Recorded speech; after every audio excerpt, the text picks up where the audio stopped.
Doctor C Prasannakumar ज्येष्ठ नागरिक प्रांगणाचं निर्माण केलेलं आहे ज्येष्ठ नागरिकांसाठी।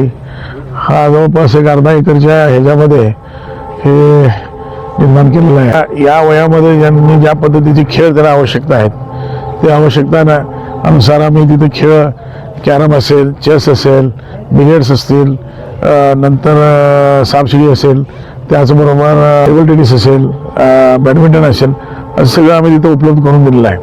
त्याचप्रमाणे त्यांना वाचनासाठी लायब्ररी निर्माण केलेलं आहे। लायब्ररी ऑनलाईनमध्ये 10 कम्प्युटरवर बसवत आहोत आणि काही पेपर्स काढे मराठी इंग्लिश पेपर्स तिथं आम्ही हे करत आहोत। तर त्याचबरोबर संगीतचं कार्यक्रम करण्याच्या दृष्टीतनं, सांस्कृतिक कार्यक्रम करण्याच्या दृष्टीतनं एक रंगमंदिर ओपन एअर थिएटर आम्ही निर्माण केलेलं आहे।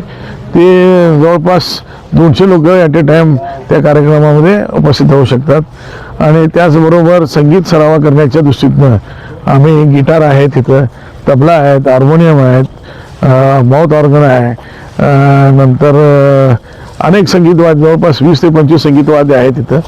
ते सराव पण करू शकतात आणि ते आपले कला पण दाखवू शकतात।